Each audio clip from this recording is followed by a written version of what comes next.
Hola, en esta oportunidad me voy a referir a la unidad número 6 del programa, denominada la Segunda Revolución Industrial o Segunda Revolución Económica. A tal fin, para que ustedes puedan realizar una lectura y estudio de esta unidad, es de vital importancia la bibliografía señalada, que en este caso es el capítulo 7, las economías industriales en la segunda mitad del siglo XIX, del libro de María Inés Barbero, Historia Económica Mundial del Paleolítico e Internet. El objetivo de esta unidad es visualizar el avance tecnológico y las relaciones sociales y el cambio de relaciones sociales que se van a producir a partir de esta denominada segunda revolución económica, que había comenzado en Gran Bretaña con la primera revolución industrial y que se había ido expandiendo hacia Estados Unidos, los países occidentales de Europa, y en esta segunda fase, segunda revolución industrial, va a abarcar también a los países nórdicos y los países del sur de Europa y los países de la denominada periferia del mundo. Para lograr este objetivo es importante conocer y comprender la importancia que existieron en materia de innovación tecnológica, en lo que María Inés Barbero va a denominar la revolución de los transportes. La revolución de los transportes, la emergencia de la empresa moderna y las nuevas formas de organización del trabajo. Es decir, por un lado vamos a ver cambios de tipos estructural en las relaciones de producción y por otro lado vamos a ver tipo de cambio estructural en las relaciones sociales. Todo este desandar nos permitirá comprender el papel que juega en esta denominada segunda revolución industrial la conformación de un nuevo modelo civilizatorio basado en la industria que va a modificar no solo el paisaje de las grandes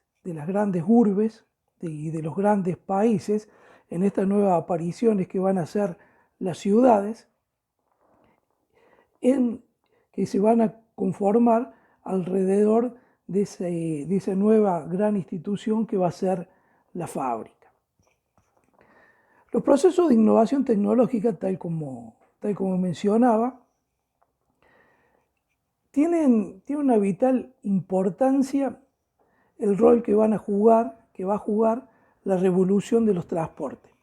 Porque esta revolución de los transportes va a marcar unos elementos clave de lo que va a ser el desarrollo del capitalismo a lo largo del siglo XX, que es la velocidad de circulación de las mercancías. Este es un elemento vital para acercar la oferta y la demanda hasta un tiempo como en la actualidad, casi de just in time o casi en tiempo real. En esta segunda revolución industrial, el elemento que va a jugar una importancia vital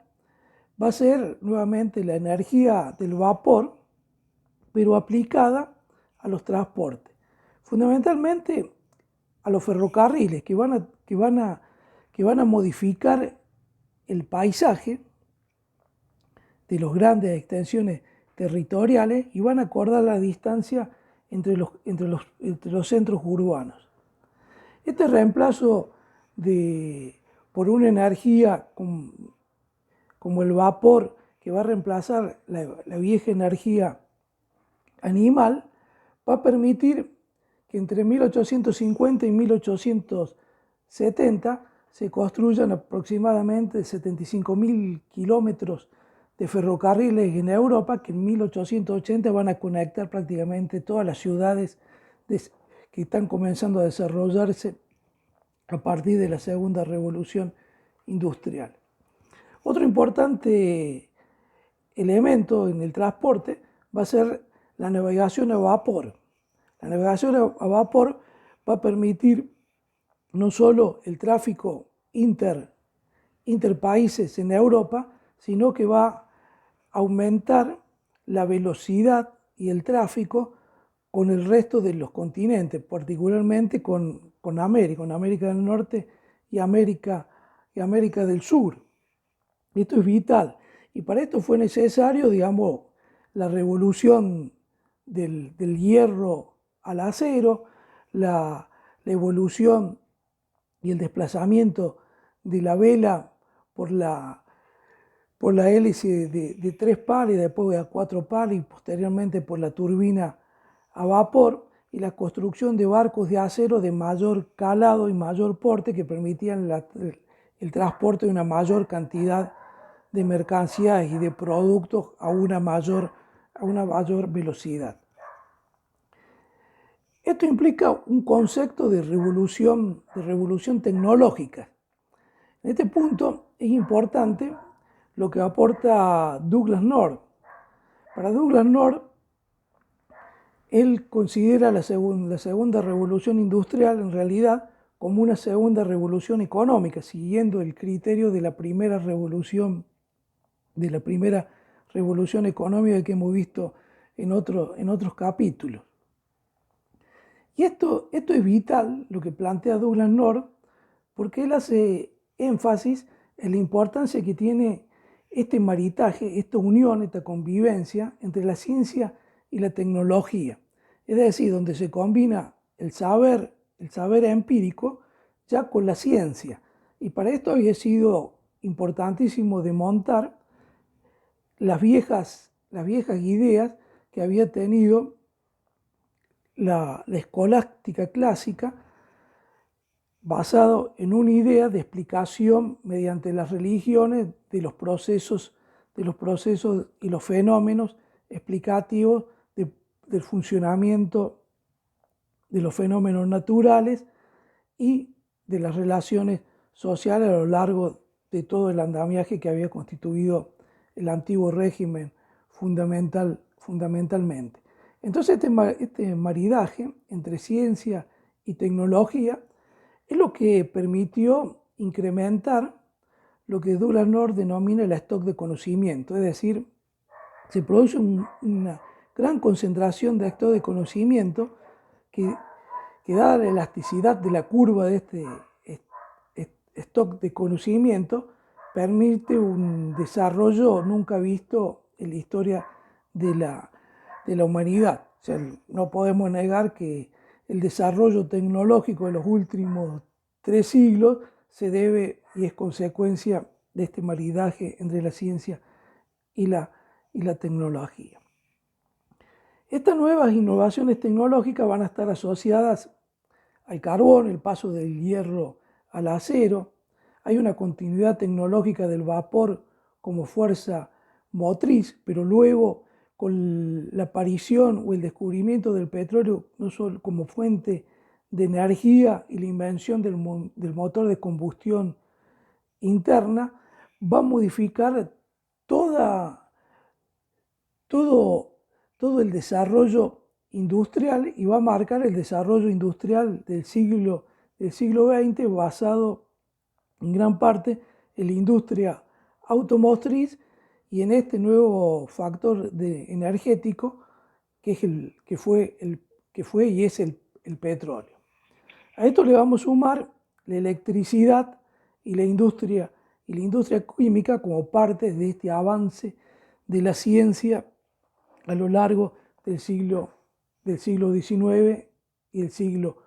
XX. Todo esto no hubiera sido posible sin el nacimiento de modos organizativos. Por un lado, el modo de organizar la empresa, esta nueva organización denominada la fábrica, que ya va a tomar forma de empresa en la segunda mitad del nacimiento de la segunda revolución industrial, que se va a conocer como la empresa moderna, entendiendo como tal una organización burocrática, una estructura jerárquica y descentralizada, una administración de gerentes asalariados y una separación que es vital entre la propiedad y la gestión, que la base, lo más conocido por nosotros en el mundo capitalista son las sociedades anónimas. Entonces, esto es de vital importancia, esto porque va a permitir una nueva forma de organización, no solo del sistema productivo y del modelo productivo, sino de la organización del trabajo, donde en Estados Unidos, a fines del siglo XIX y del siglo XX, van a aparecer dos fuertes corrientes conocidas como el Taylorismo y el Fordismo, que ambos son modelos de procesos de trabajo que proponen una organización más racional de trabajo, o sea, le dieron racionalidad al trabajo mediante lo que se conoce como el management científico desarrollado por los ingenieros de las épocas, tal como fue Frederick Taylor en su momento. Que esto implicaba un control más preciso sobre la organización de la producción y la gestión, que incluía desde cálculo de costo y beneficios, métodos de contabilidad, hasta los cálculos de tiempo de producción, sistema de control y estudio de las remuneraciones. Todos sabemos que el valor del salario del trabajador estaba calculado en función de las horas de trabajo, por lo tanto, lo más importante era la optimización, y lo sigue siendo, del tiempo del trabajo. Esto es lo que se denomina la productividad del trabajo. Por eso estos trabajos innovadores del Taylorismo y luego del Fordismo con la cadena de montaje y de ensamblado, son los que van a permitir optimizar y lograr una mayor productividad en este nuevo sistema productivo. Estos desarrollos que se dan en los denominados países centrales, básicamente la Europa occidental y Estados Unidos, van a llegar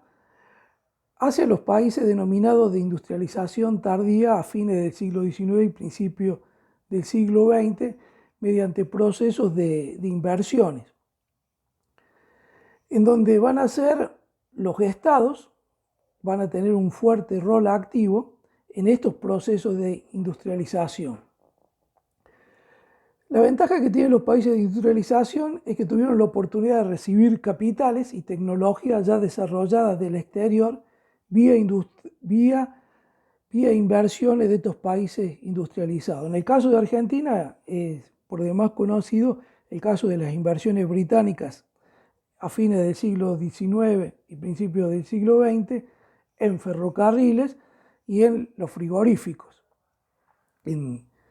Hecho que se va a producir también, en el caso de los ferrocarriles, en toda Latinoamérica. Este proceso va a tender hacia una economía más integrada a nivel global y que va fijando las bases de este nuevo modelo civilizatorio conocido en la actualidad como globalización. Esto me parece que son los TIC más importantes de este capítulo, pero quiero destacar también lo que es importante que ustedes comiencen a distinguir o que comiencen una lectura de lo que va a ser vital para toda la materia y fundamentalmente para comprender al final del desarrollo de toda la materia, lo que un economista ruso denominado Kondratiev denominó los ciclos económicos. Los ciclos económicos son fluctuaciones de corto y largo plazo, las denominadas ondas de crecimiento y decrecimiento, de desarrollo o de desarrollo. Kondratiev clasificó a las economías industriales mediante diversos tipos y clasificaciones según la duración de estos ciclos económicos. Para él, Existían los ciclos largos de una duración de aproximadamente 50 años, los ciclos intermedios de una duración de 18 a 22 años, los ciclos cortos o de juglar de una duración media entre 7 y 10 años, y los ciclos menores o de Kirchen de 3 años y medio, todo esto con las variaciones estacionales. Esto es muy importante porque nos va a permitir distinguir diversas etapas de crecimiento y decrecimiento que van a estar unidos a lo que se conoce como las crisis del capitalismo. Las crisis del capitalismo van a tener sus primeras crisis en el primer ciclo o onda larga que va a transcurrir entre 1789 y 1849, la denominada era del libre cambio, que va a tener una fase ascendente entre 1789 y 1814, y va a tener una fase descendente entre 1814 y 1849. Es decir, vamos a ver unos ciclos de ondas que nos van a permitir identificar diversos periodos y diversas crisis del capitalismo, tal como lo estamos haciendo en lo práctico. De ahí la importancia de Contratief. Y otro tema que me parece que es vital es entender la importancia que tuvo en el desarrollo del capitalismo hasta aproximadamente 1914 el sistema de patrón oro internacional. El patrón oro es un sistema de cambio fijo en el que este quedaba ligado a una determinada mercancía patrón, en este caso el oro, y en donde un país se encuentra dentro del sistema cuando su banco nacional o su banco central está en condiciones de asegurar la libre convertibilidad de su moneda fiduciaria, es decir, de sus billetes de banco y depósitos bancarios en oro, a un precio oficial y fijo. Y cuando no se impone ninguna restricción a la importación o exportación de oro, que es una función de la balanza de pago. Es decir, la oferta monetaria de un país, por lo tanto, va a aparecer vinculada a la reserva de oro que tenga a su banco central. En 1717, Inglaterra fijó la libra esterlina a un precio en oro. La onza de oro equivalía a 3 libras, 17 peñiques y 10 cheniques y medio, valor que duró hasta 1931, con los intervalos de 1797 a 1981 y 1914 a 1925. En estos años no hubo patrón oro, había dinero fiduciario o de circulación forzosa. Esto permitió la estabilidad y los términos de intercambio de un sistema monetario internacional global y fue gran parte del éxito de lo que se denominó la Belle Época o en esta segunda revolución industrial. Bueno, espero que puedan hacer una buena lectura ordenada de este capítulo. Es un capítulo importante, ya que habla de la segunda revolución industrial. Ustedes saben, ya estamos en la cuarta revolución industrial, que está asociada a la bio y a la infotecnología y a la inteligencia artificial, en donde el capitalismo ha sufrido mutaciones y estamos en un proceso de cambio de paradigma permanente. Entonces, para entender este nuevo cambio de paradigma de esta cuarta revolución industrial, es importante que ustedes comprendan el desarrollo de las 3 revoluciones anteriores. En este caso va a ser la segunda revolución económica. Bueno, buena lectura y nos estaremos viendo prontamente.